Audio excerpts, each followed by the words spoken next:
Hello, everyone. Welcome back to the Gallowgateshots FPL show. You're here with me, Daniel, but no Matt today. Instead, we've got Cy Bibs. How are you doing, Cy? Yeah, very well. Thank you. Thanks for having me on. You're a massive upgrade on Matt anyway. So if anything, we'll try and usurp Matt entirely. He's away camping and he's never coming back. You're here for good now. We've got you trapped. Yeah, well, definitely this season. I think he's had a bit of a shocker in FPL. He played his wild card, I think, this week. So have we got his team up? We should definitely try and talk about it if we can. Yeah, we'll have a little rinse of Matt's team later. Cy, only after we rinse your team, though. Less about that. At least I didn't wildcard into Atrocity, so that's not too bad. I've still got that chip to save me. Cy, just want to introduce yourself. Let everyone know who you are, what you're doing. Yeah, sure. So I've been playing this game for about 15 years now, FPL, like quite a long time. I guess people that kind of follow a lot of the FPL community might know me as the Newcastle correspondent on Planet FPL. One of the, I'd say, like biggest and definitely one of the best FPL podcasts out there. Like James and Serge that run that show do a phenomenal job. They put out like 20, 30 podcasts a week. It's honestly insane, like the amount of work that they put in, but like really nice guys. So essentially what that means is like every season, pre-season and during the season, I'll come on and do a few podcasts and talk about Newcastle. So as you can imagine, for the last 5 or 6 years I've been doing it, it's been pretty miserable up until this season, and it's been a lot more enjoyable. And I was actually on last week, interestingly, before the Man City game to do a bit of a preview for that. Yeah, so doing a great job on there. That's how I became familiar with who you are as well. And it's nice that you can go on that show and actually recommend Newcastle players for once instead of just put your head in your hands and quote Mike Ashley. Yeah, exactly. And I promised I'm not going to swear as much as I used to on that show. But no, definitely, I was bigging Miggy up massively at the start of this season. Didn't pick him myself. I know that you went with him though. Yeah.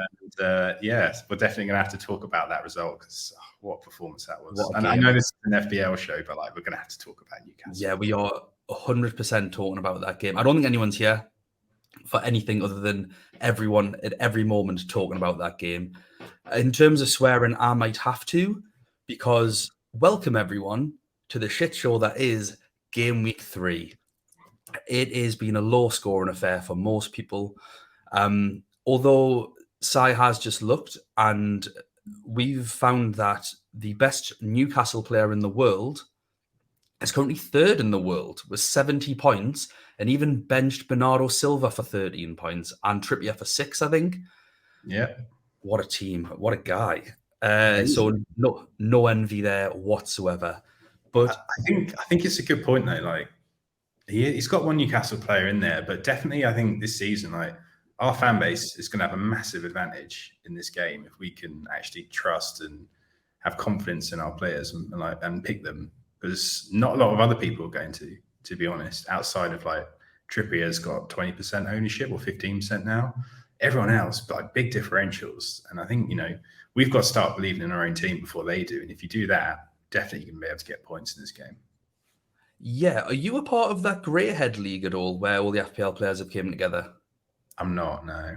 Because I'm in a group with those guys, and I've been perpetually slated for my 2 Newcastle picks, and they've both done all right. So I do think that the Newcastle players are really undervalued and underestimated by everyone else, despite what the statistics have shown since the start of 2022. I think when you look at that, it's the best team in the league, right? I think other than Man City, I think we actually are the best, the best team in the league. I think it's us, Tottenham, and Man City, the 3 massively outperforming everyone else. So we'll talk about that. What we're going to start with is the template 11. So we're going to have a look at which team, basically, when we look at those players, is picked by the most amount across the game. We're going to re-evaluate those players after 3 game weeks. We're going to see who should we move on, how do we break away from the template, and who absolutely has to stay in, who can you just not afford to go without. From there, obviously, we can look how we're going to change it. Are there any differentials? I'm sure we'll mention some Newcastle players. And then at the very, very end, we'll have a look at our teams and what transfers we're going to make. So we'll save that for the end. But first of all, Si, the template 11. Do you want to talk us through this? Yeah, sure. So hopefully you'll be able to see it up on the screen now. And I should caveat that you'll see like there's some players in there that you might think have got slightly lower ownership, like Walker. But like, so this template is really like what the best players in the world, the ones that are going to finish in like the top 10K at the end of the season, have started the season out like big at the back, which is interesting. So it feels like if you played this game and you listen to FPL content every couple of years, like at some point every season, big at the back is like the way to go. And it just happens to be because of the way they price the players at the start of this season, that's where a lot of teams, a lot of managers have gone. So you can look at goalkeepers. Mendy's the highest owned if you don't include Ward. Spoiler, I am on that double 4.0 keeper double up, which has been fantastic. Pain. That is pain. Every minute of that so far. You're probably hoping that Iverson gets a game soon. Oh God, yeah. He might drop to 3.9. Anyway, please let's not talk about Leicester goalkeepers. God. So the back five, and I'll talk about the keeper as well. So back six, you got Mendy in goal, Cancelo, Alexander-Arnold, Reece James, Zinchenko, and Walker. Now you can kind of swap out Mendy and Walker, I would say, for Cucurella. I think is the player that's become popular, particularly off the back of last week. And in goal, you'd probably put Edison. So what you're really talking about is a back two of two defenders from Man City, two defenders from Chelsea, one from Liverpool, and one from Arsenal. Midfield, at the moment, the template is kind of 3 midfield, which, at some point this season, it will go to 4 or 5 because that's where you get most of your points.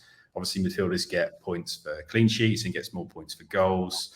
But at the moment, it's Diaz, Martinelli, and Salah. So Salah, 60% ownership.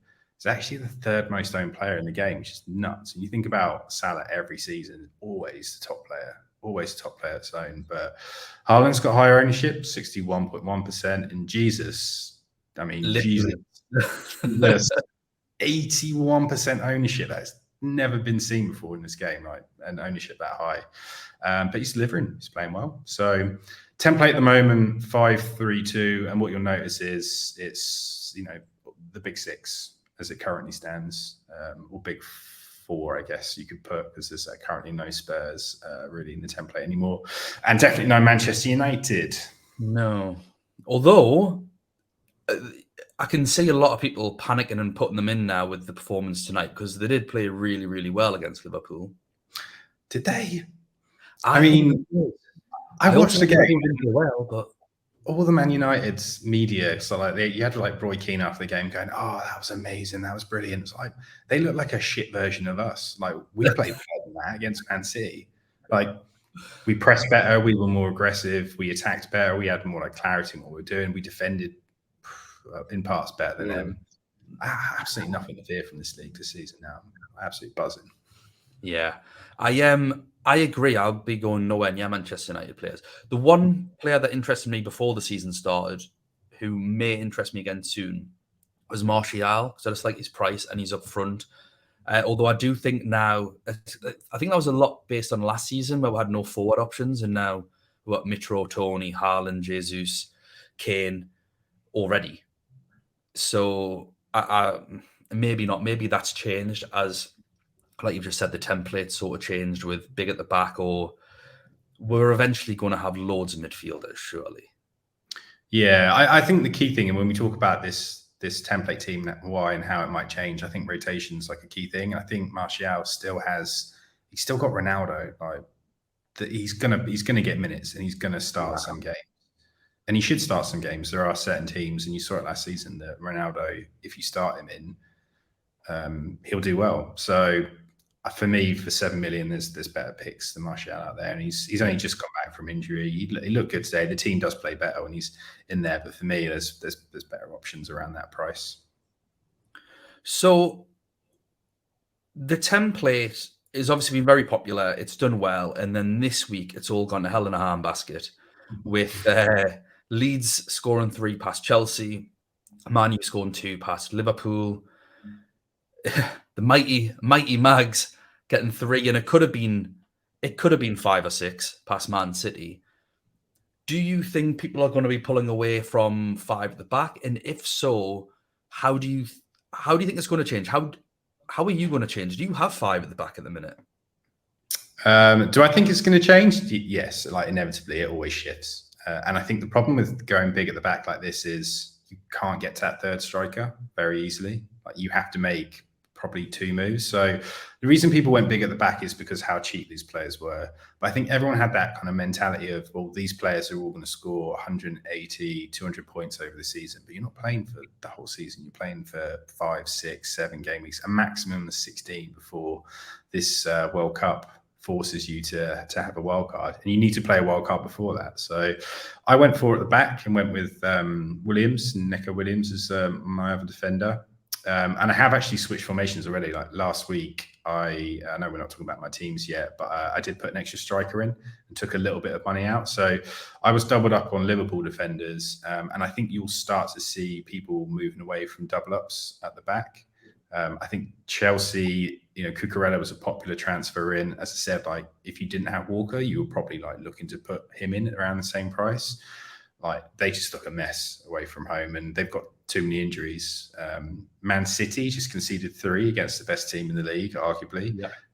They also have injuries. Ake went off injured, so they're down to like basically their 4 premium defenders now. So one more injury, they're going to be in trouble. Yes, they'll always keep the ball and stuff. I still think out of all the defenses, they're probably the ones. If I had to, I would keep, and also because the constant rotation in midfield and up front.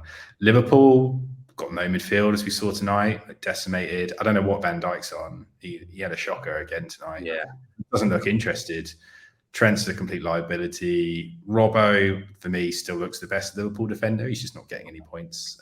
I already sold him. So he's the player that I took out. I didn't like the look of 2 Liverpool players, so I took him out last week. Brought in Reece James, so didn't really do better.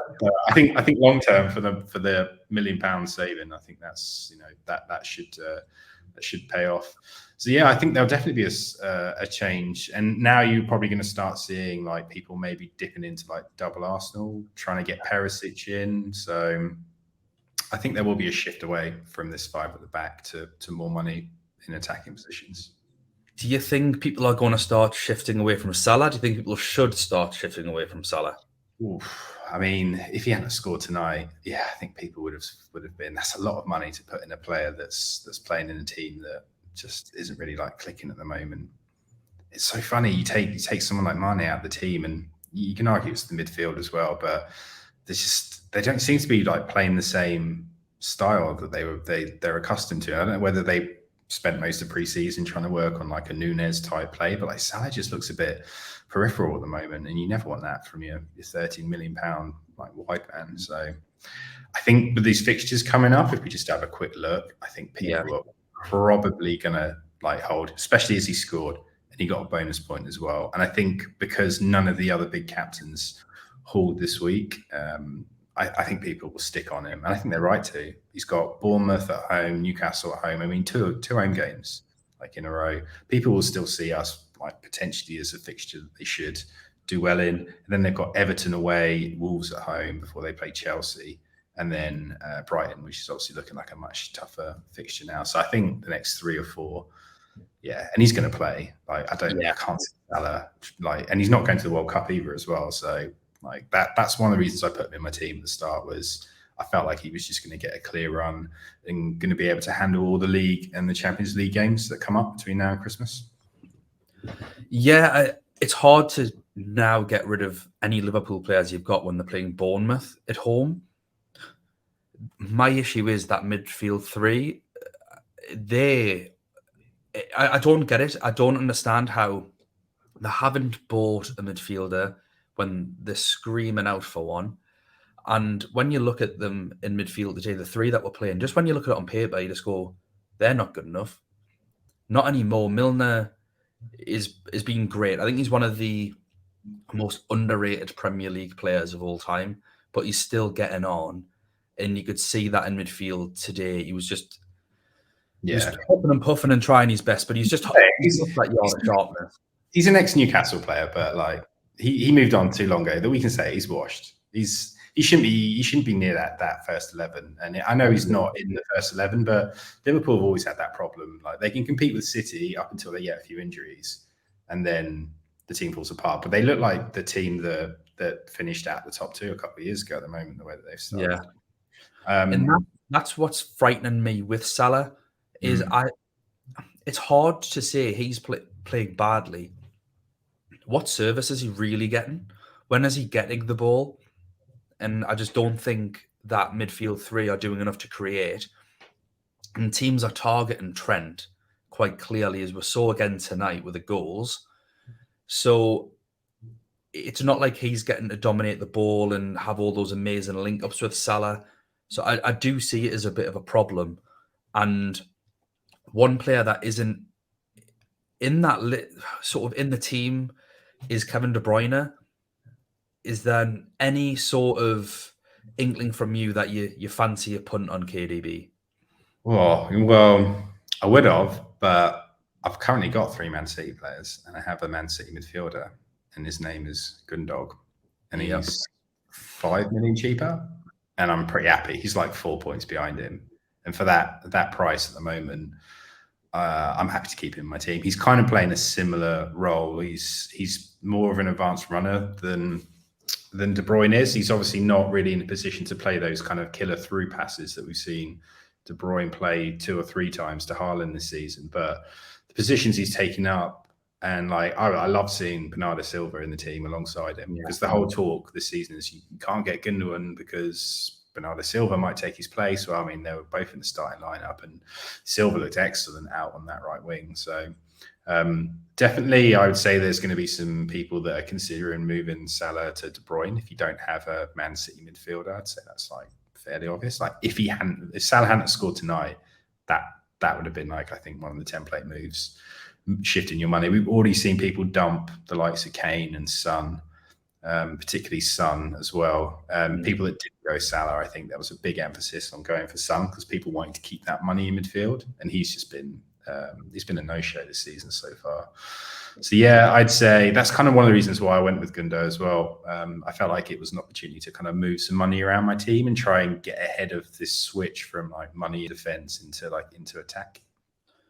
One thing that we are all going to fall foul of very shortly is rotation. So this week we have League Cup games. We've then got another Premier League game at the weekend. But midweek after that, we have more Premier League games. Are you concerned? I'm guessing you've got Haaland up front. Do you have Haaland up front? Yeah. Everyone should have Haaland. Yeah, 61.1% of the game have Haaland up front. Are you concerned that Alvarez is going to get game time away from him? Do you think it might be a move if people have got the transfers to maybe go Haaland to Kane and then get KDB for Salah, something like that, so that's your third Man City spot? What are your feelings on that? So do I think Haaland's going to get rotated? Yeah, like he is. Like Pep's even come out and said that he's like Haaland's not going to play like every game. Like, am I worried? Not really.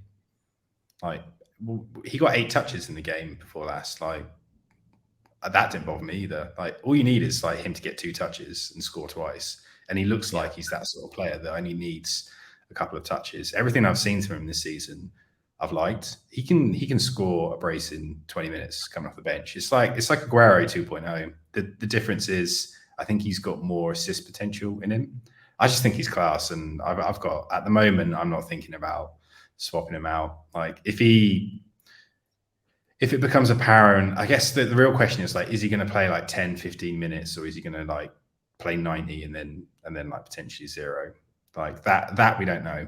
Like is he going to come on for like 5 minutes, and is it, you know, game situation, is that game state, is that what's going to determine it? If they're 3-0 up, is he going to come on? There's like a lot of questions, but for me, until like I've got the answers to those questions, like I'm going to keep him in my team. I think you saw it the weekend, and he's just like he's a different level striker to anyone else in this game, and I don't want to not have him in my team. Well, I'm glad you've talked me out of doing that. Because it is something that I have thought about, but I think what's probably a smarter idea is to make sure that you have playing substitutes from this point. I know that it's probably less of an issue because we are allowed 5 substitutes in real life now within the game. So Haaland may come on for 10 minutes here or there, and you might not need them, and it's just about rolling the dice. But I do think it's, and to be fair, it's probably ironic of all weeks of me saying this, when everyone's probably got more points on the bench than what they've got in the starting 11s anyway. Can we talk about your bench yet? Like, I'm gagging to. First of all, I'd say on the template, very good point about the bench. Like, that is something that's definitely clicked so far this season, the template bench, which is Pereira, or Andreas, as he's known to FPL Towers. He's on 23% ownership. He returned. He's looked really good in both the home games. Starting to kind of get that sense that a bit like Mitro, is probably like a home player, and you bench him away, like potentially. And for your 11th, 12th player, that's, well, not for your 11th, for your 12th player, that's great. That's what you want. If you can rotate him in and out for home games, that's class. And you know that you're going to get points there. De Silva is another cheap mid who's kind of proving popular, but like didn't do anything in the last game. And, you know, it only takes a couple of games of him blanking and he's going to be out. And then the big spot, which is something I addressed last week, is that third striker spot. Like, a lot of teams have a dead third striker. And I think that is, if you're looking to make some moves, potentially, you know, a lot of the template is playing at home this week. I would look to save and then potentially look at addressing that dead striker spot in the coming weeks if you can. Yeah, I think I agree. I think if you have, it's hard to say. If you've got Liverpool defenders, if you've got 2 of them, it's entirely up to you to downgrade, because there are other premium defenders. Like Kyle Walker, I still think is a great shout, despite him still being in Shark Bar from where Maxman sent him at the weekend. He's still against just normal human beings and not a god amongst men. He's going to be a good defender. They'll probably keep clean sheets. I don't think you need Cancelo with the way that they play inverted wingbacks or fullbacks for the extra 2 million. I know that's a scary thing to say to people, but you're right. He's not going to play that every week, though. I don't think he's going to play that formation every week. I'm surprised he played it a bit. I think Pep bottled it. He saw our midfield, Joelinton, Bruno, and Willock. Oh, stop it, Sky. Bottled it. It's like, people who listen to this at work, mate. Stop it. I need to put Cancelo in there. Walker needs to get in there. I'm going to bring Fernandinho back. I need all the help I can get to try and combat that midfield. He bottled it. Get your boots ready. Yeah. But he played it against West Ham. He played it against us. And what are the games they've got coming up? Crystal Palace. I mean, Eze, some player Eze. I don't know what he's going to do to try and stop him. Like, honestly, like, if I've said this in our Twitter chat, I think Eze could be more like our big signing in 2 years. I think he's going to be ready in 2 years to go to a big club. And the question is, like, which club does he fit? And like, I love him. I think he's class. So got Crystal Palace at home, Forest. They're not playing inverted wing backs against Forest. Villa away, who are an absolute mess. Who knows if Gerrard's going to be there? Conte, well, everyone knows what the blueprint is to be a Conte team. And I think Man City do actually struggle against that. So you'll probably see it in that game. But that's 4 games away. You know, lots going to happen in 4 games. So I don't know. I wouldn't say Cancelo's is a sell for me unless you've got like no moves you want to make in your team. For me, I would probably get off whichever team, apart from maybe City, you've got to double up on defence. And there's no good time to get off a Liverpool defender. It's just like rip the Band-Aid off, like I did this week. Just do it and accept that you might get punished, as long as you improve your team in an extra position, like I was able to. Yeah, I definitely wouldn't sell Cancelo. It's more so I don't have a City defender, and I think some people, idiots like myself, may not. And I just think that you don't necessarily need to go from Robbo, and now be adding money, because I think he dropped to 6.9 the other night, or down from Trent to Cancelo. I think you could go down to a Walker and then invest that 1.9 million, 2 million into upgrading that third striker spot. Because if you put 2 million, then you might need to find a couple of quid. then you can start looking at Ivan Toney, Mitrovic, someone like that. And I think having Walker and a Toney or a Mitrovic is better than a 4.5 forward and then either Cancelo or Robertson.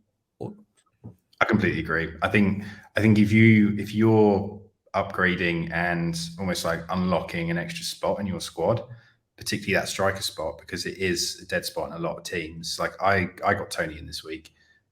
He should have got more than the 8 points. And I think Mitro as well is another good. Basically, any ex Newcastle striker is on your watch list. All right and high. Yeah. Love a spin.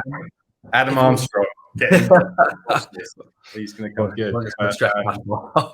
We can definitely please talk about your team now.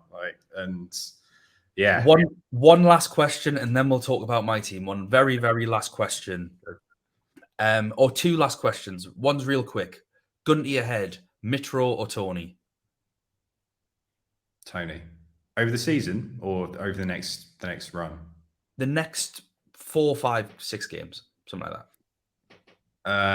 Right, quick. Let's have a look at the fixtures. I put Toney in, so I'm probably going to say him. But their fixtures are insane. Brentford's Everton home, Crystal Palace away, Leeds home, Southampton away, Arsenal at home, who will probably be bricking it by then because the pressure will be on. Bournemouth away, Newcastle away, which is obviously they're going to lose, and then it starts to get a little bit tougher. But by that point, you're kind of you're thinking of wild carding. So that's Toney's run.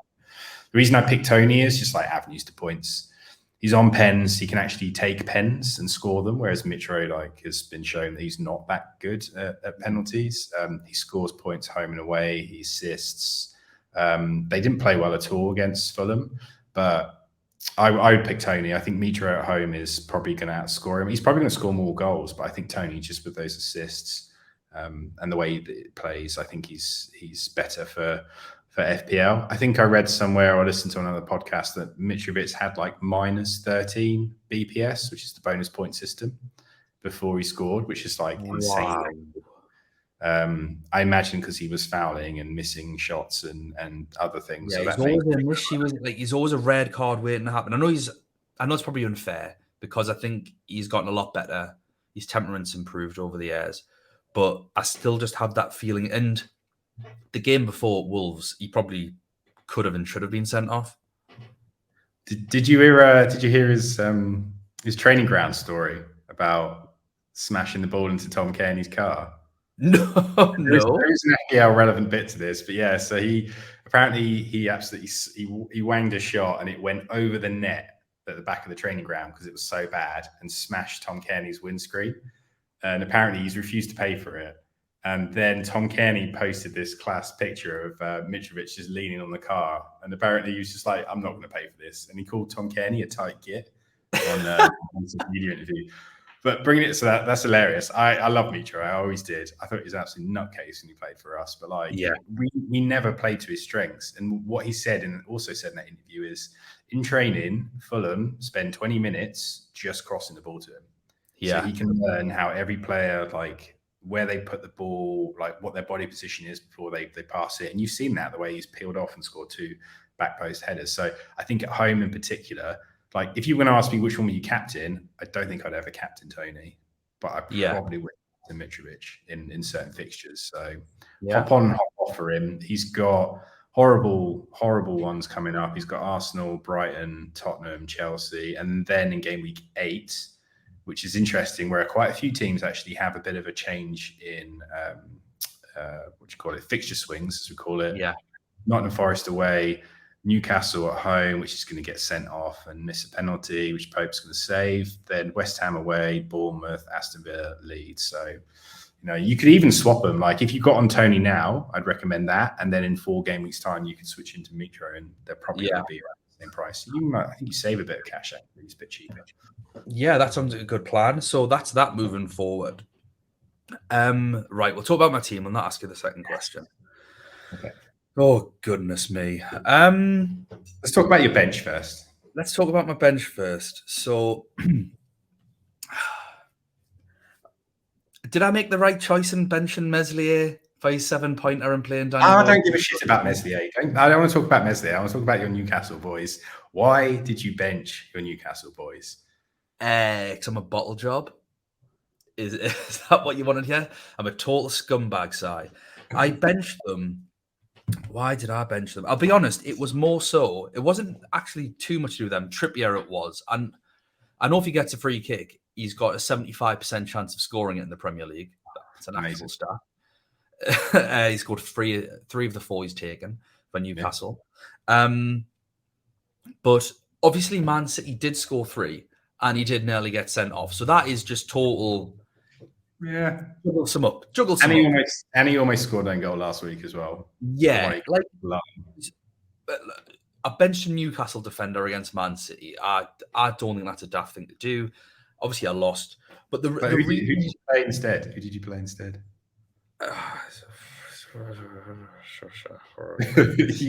You can stop this pod interview if you want at any point. It's fine. I'm enjoying myself. Basically, I went for Williams and Patterson. And I'm not joking. I put a message in. You what, sorry? 2 4.0 players, just in case people like listening. Yeah, two £4 million defenders. And I put in that group chat that we're in that there's going to be late clean sheet wipeouts here. That's just the game week that it was.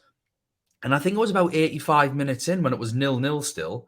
And I'm sitting pretty with Patterson and Williams clean sheets. And then Jordan Pickford drops one right in front of Brennan Johnson, and he's got a tap in, to which dirty unwashed Mackin bastard. Honestly, I was furious with him. He's not the number one. I'm sorry, guys. He cannot be. He just cannot be. But then to add insult to injury, the absolute nerve of him pumps one 85 yards for an assist the other way. And within 4 minutes, I've gone from the 4 million defenders actually coming off for us to it being a 2-pointer and a 1-pointer. And before the game, I've said it before, I think Everton aren't a bad team at home. They've kept clean sheets. They've beaten some big teams. They didn't look bad against Chelsea. They are dog away from home. They're one of the worst teams I've ever seen away from home. They are so bad, nearly as bad as Villa. And Forest have been playing all right. The road to look against West Ham, but Everton don't have a striker. And I just thought this game's got 0-0 written all over it. I'm taking a risk with playing the Newcastle boys. I'm going with my heart over my head when I actually think these two could just likely get a 0-0 draw. And if anything, of all weeks for 2 £4 million defenders to actually score when Pereira's hauling, then it could have been this week. I tell you thought about this a lot. There's definitely I'm not much of a gambler, but there's definitely a poker philosophy of like you're projecting best case scenario. Like I think I probably would have started with they're both 2 crap teams, and if I'd have put, I'm not a gambler, man, but if I'd have put money on like them both concede in the last 10 minutes, like that's what crap teams do in Premier League. Yeah. So that was one thing, and the other thing, like you mentioned it about Trippier's free kicks. Like if you think about it, Trippier's basically on penalties, right? But he's on penalty where if he misses, you don't get any minus points. Like if he misses a free kick, nothing. Like you don't get penalised for it, and he's that good at free kicks that that's why I think Trippier is plays for a good team. Even though we were playing Man City, I did fancy us to get something out of that game, and you can listen to Planet FPL Clash of the Correspondents last week. I tipped us for a score. Bibs, I'm in that group. Me, you, and one other person said would get something. I said 2-2 in the group. I think, did you say 2-2 on Planet FPL? I said 2-2 on Planet FPL, yes. In someone else in our group put 1-1. So 3 of us were the laughing stock of the group when we said it. I legitimately thought it was going to be a draw, but I always thought it was going to be a score draw. And talking about best case scenarios, hoping that Kieran Trippier gets a free kick to take because he's only had 4. And I appreciate he was injured for quite a while. But did you think he was going to miss? Did I think he was going to miss? Do you think he was, when he put that ball down? No. Nah. He's not getting dropped against Liverpool. That's not like, because that's in 2 game weeks' time. Regardless of how bad Liverpool's defence is at the minute, how good they might have been, that's just not something I want to do again. It was just The only other game of the season I'm dropping him is Man City away. That's the only. No. We'll get 5-0 there, mate. Maybe just you play your Newcastle players. I mean, But, okay, so that's Trippier. That's Trippier in a box. Great pick. Anytime, any place, anywhere. Fantastic. Like he's taught Alan St. Maximin how to pass, and he said that in his post-match interview. Like for me, like captain of the club, captain of my FPL team at 1 week. I would definitely captain Trippier at some point this week. I think I'll defend one game, maybe against a poor team. Yeah, I'd go for that. The one that stings is Almiron, because obviously I've been singing his praises. I've been winding up Bailey owners. I remember I still own him. And let's be honest. Oh, God.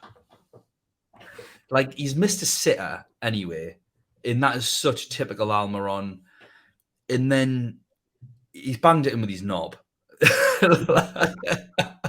Like, he's just gotten so excited. He's thought, I'm having this. That was the full Miggy experience. I think anyone that's not watched Miguel Almiron game before, that was like it. Well, I'd say like him scoring obviously isn't the norm, but like, yeah, he was class. He was class. Yeah, I can understand like, yeah, I can understand why, but I just think like, as I said at the start of the show, like if you've got Newcastle players, I think we fear no one this season. Yeah, and now especially at home, I think at home I'm in total agreement with you. I'm not scared to have Newcastle players at home. Maybe away. I don't think we'll play as well away from home. I think the crowd definitely help. So I think whilst we're at home, there's no chance either of them are getting dropped. To be fair, like I say, away to Man City is probably the only other game I'd bench Trippier and watch him score another. But like, if anything, it's down to me that he scored that free kick because I benched him. So you're welcome, everyone. Same with Miggy. That's what happened here. Okay. So you welcome everyone else.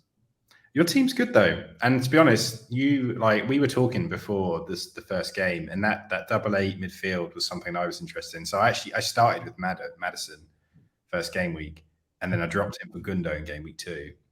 And the only reason I dropped him was because, well, okay. So my thing with Maddison is good player, crap team. Yeah, and that's kind of a lesson that I've learned from FPL over the years. Is like pick, and particularly this season because everyone's so cheap. Pick good players, some good teams in form. And for me, Maddison, like they've not even been fluky goals; they've been good goals, and he's got you some good points. But they're in an absolute mess at the moment. Yeah, and I just kind of wanted to step away from that. But it was a great pick by you. And Kulusevski, like fantastic game week 1. I switched him out 2 minutes before game week 1 deadline to Maddison. And I think that's because you sent a message in the group, and you did not say that you had both of them. All you said was, yeah, switch Kulu to Maddison. I was like, yeah, that's a good idea. Little did I know. Sorry, mate. So yeah, that Miggy bench is karma. But no, you got a good team. I think you just learned some lessons this week, which is never play Ward ever. Like he's on your bench for the rest of the time. I wouldn't trust Williams and Patterson. Like definitely not both of them. Like really, like pick your poison. I don't mind going with 2 very cheap defenders, and I think that's where the template's going anyway. Taking money out of defense, like double Liverpool defenders, like keep it for next week. Like Bournemouth at home, you don't want to move that out. I honestly think like everyone's basically got an entire 11 of players playing at home, right? I think apart from, I guess you're thinking of Maddison out. Is that what you're thinking this week? They've got Chelsea away, or are you gonna hold him? Yeah, I think Maddison he's looking like he's the one that's going to make way in midfield, to be honest. And I'm not too sure who I want to bring in just yet.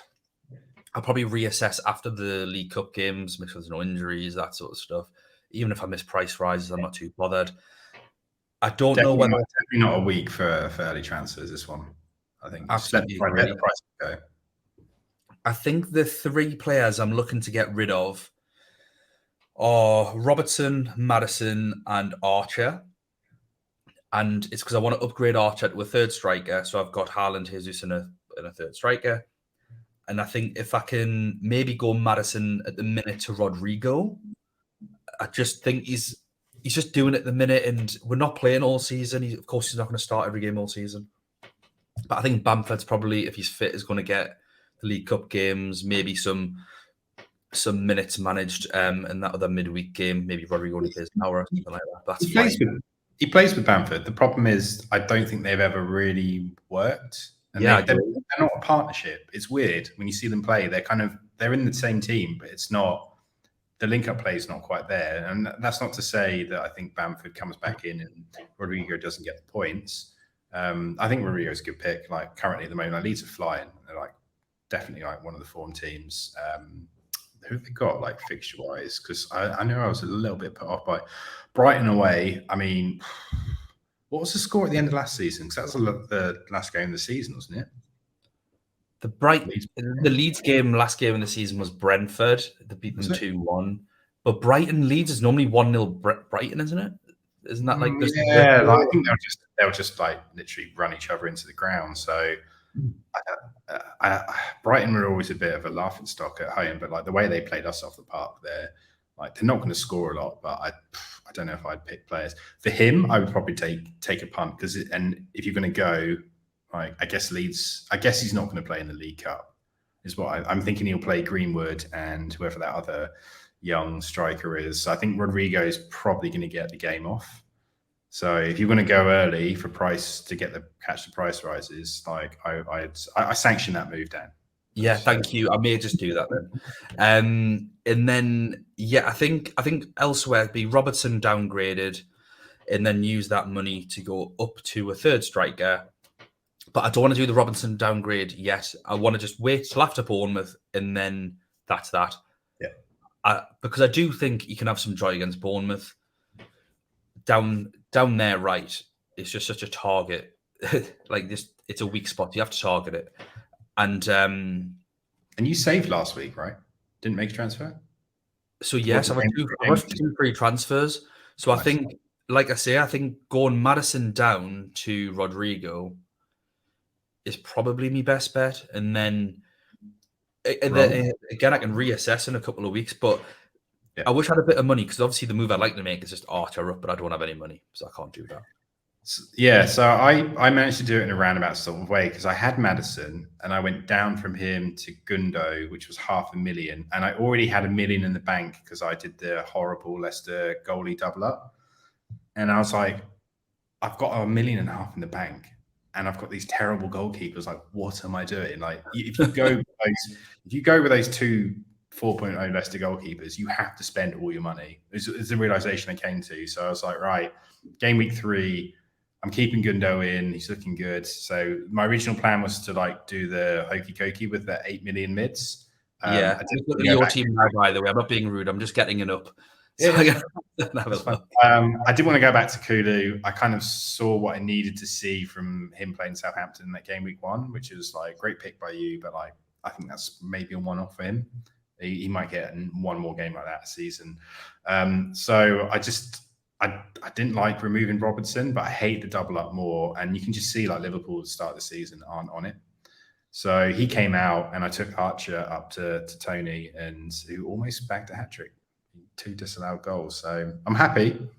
So if you're happy to transition over to my team, the rest of your team is great, by the way. Like Martinelli, I might start getting rotated a little bit, but I think the throw coming in.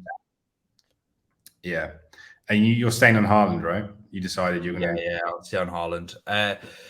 If anything, as well, I mean, Gundogan is looking appealing. He is looking very appealing. If not Rodrigo, I think I need to sit down and maybe look at what my next transfers are going to be, so I can plan appropriately.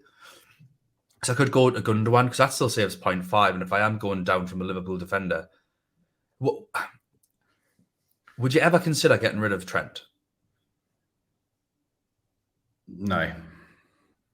Why? Well, okay, so his ownership is, you've basically got 4 defenders in the game, 3 defenders in the game that have got like insane ownership. Cancelo, Man City, Liverpool, Trent, which is 50%, and James is 40% on Chelsea. Like, for me, like, I just want those 3 defenders. I'm not really bothered about the others. For me, Trippier is a luxury, and I'm happy to have him, and I'm getting points off him like every week. Love it. But I don't want to not have one of those defenders. So you did the same thing that I did, is you looked at the first 2 fixtures, right? You thought Liverpool clean sheets. The others, not so sure about. Man City, too expensive, and consider it's probably not worth it. But for me, like, they just shit points. That's 200 points each. And I think Trent, anytime, like any place, a bit like Trippier, I would consider getting Salah out before I consider getting Trent out, to be honest. And I'm like happy to just leave that in there. Like, if I was wildcarding, maybe I'd look to do something a bit different. But the problem you've got is once you get off him, it's very hard to get back to like that price. Very hard if you start moving your money around. So no, for me, I think he stays. So how are you going to move Ward or Iverson? How are you going to move that? I'm not. I accept it. I basically I don't care about goalkeeper points really. Like, to be honest, like I decided if I put those in, that means I can get an extra 1 million or 500,000 into the rest of my squad, which is why I was so desperate to spend my money last week. And like literally anything that he gets, like, is a bonus. And like interesting, so I was talking to you about FML FPL, this other like great podcast that these 2 American guys do.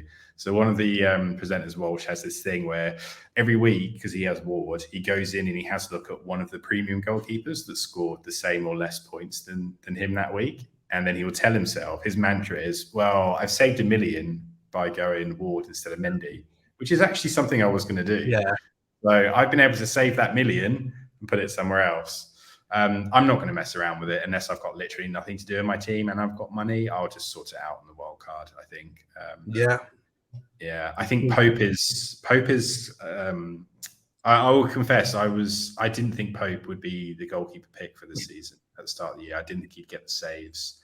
I do think we played 3 very weird games, like 3 very different weird teams. So I'm not 100% sold on it, but I think he might be the keeper to go to. So I talked about not doing double ups, and I might end up. You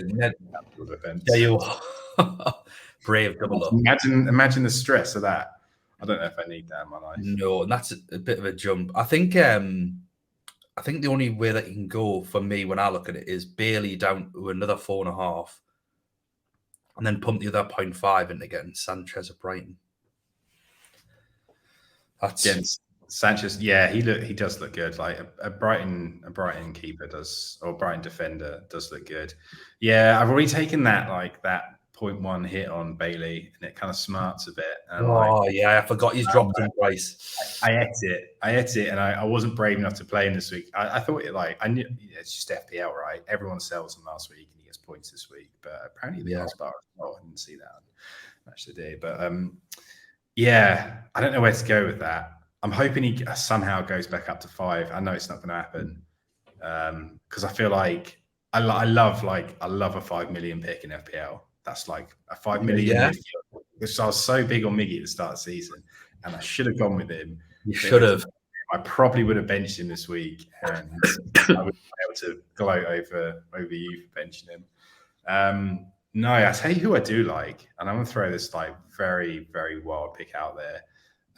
He's a Brighton player, and I'm definitely not picking him yet because I'm just going to see if he actually played any minutes last week. But he came on against us, and the Japanese kid, the Japanese Matoma, he put Trippier on his ass about 4 times in that game.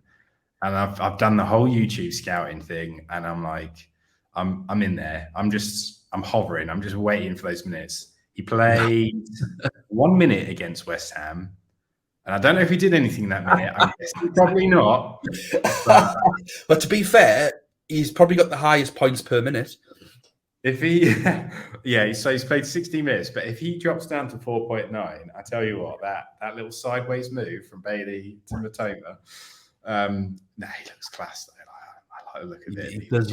He looked tasty against us. Yeah. I mean, a lot of their players did. They look good, Brighton. They look good. He's on the watch list. Now, I think I would probably go down to let's see if there's a horrible 4.4 midfielder, because if I'm going to admit defeat, I'm going all the way into the trenches. So I'm going play Pereira at least. I'm going to basically. Yeah, Pereira, good pick, and then my other Nico Williams, he looks attacking. So yeah, I'm going into the absolute mire here. Let's see which 4.4. There must be someone that's got 4.4 already. Let's go. There is. Ooh, who? Billy Gilmore at Chelsea, 4.4. Oh. Probably not going to pick What a play, but players. proper fodder.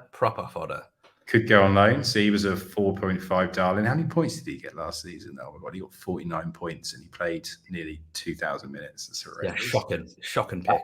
But I mean, it's good in terms of just third bench pick, job done.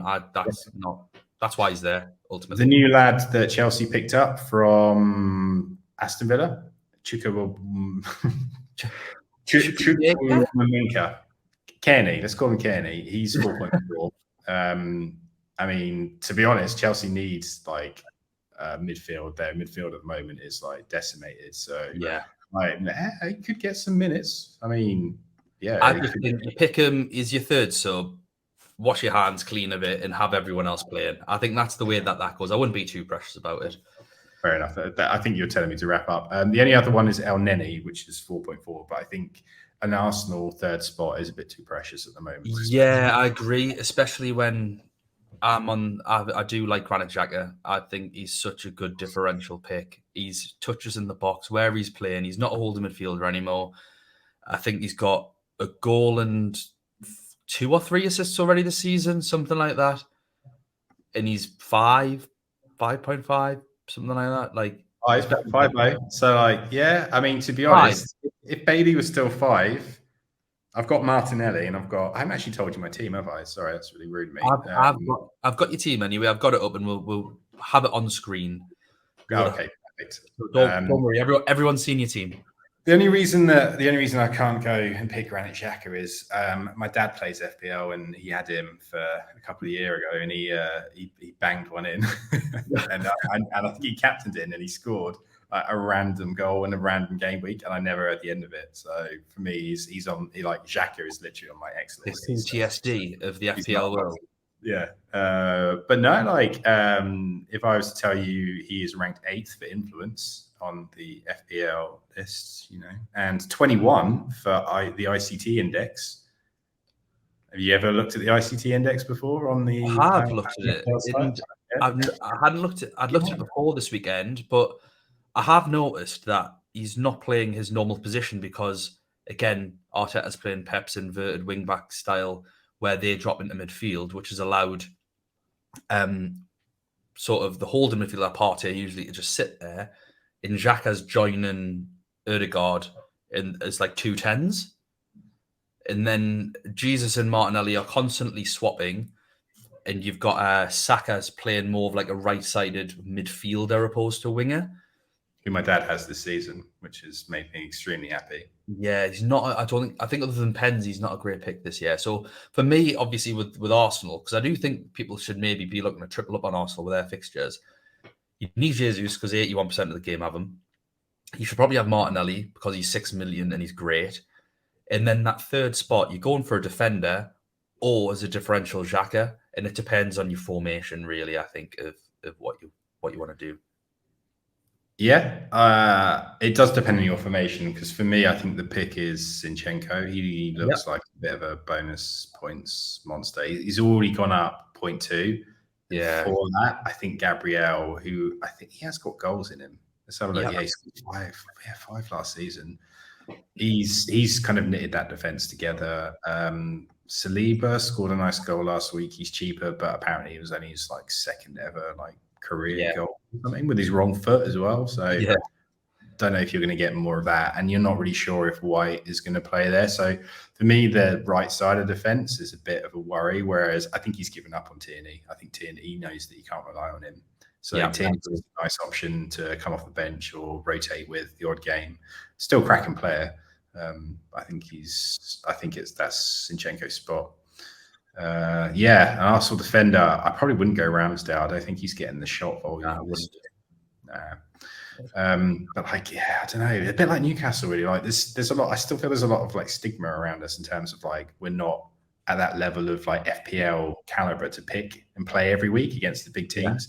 And I just like Arsenal defense. I don't know. I don't know if I can trust it. I feel the same way, but I'm also having to change my mind a little bit because they had a terrible defense in 2022, but they're playing a totally different way. They're playing a totally different system. They've got a new centre back in there as well, and they have shared up that right hand side. It's not Cedric Suarez playing at right back. Tomiyasu going off injured every 45 minutes.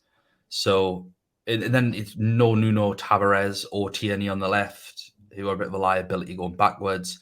So, I think I need to shake my stubbornness and what I think I know about Arsenal and instead go with what have they shown me this year. And that is actually, they're going to have 20-minute periods in a game where they're going to look a bit shaky. But other than that, with the way that they play football, they're going to dominate as much of a game as you'd expect a team to. And then they're probably not going to be as vulnerable. So Dan, you promised me a live tinker. So if you let's see if this works out. So if you stick, so who are you going to pick in midfield? You're going to go Rodrigo. A live thing. I mean, I kind of do it on there, but I think we are running out of time. Let's have a look. Live. I mean, I can't really do it on the screen, so I'll just have to get someone else to do all this magic. So what That's you want? Fine. I want to see if it works. If you put Rodrigo in, and you go with Tony up front. Yeah, and you go with Tony up front. How much does that leave you in defence for Robertson? Downgrade. Ivan Tony, -7.2. -1, so I can get a 5.9 in. Oh, all right. Wow. Yeah, so you could go Zinchenko then and still have a good $500,000 in the bank. Nice.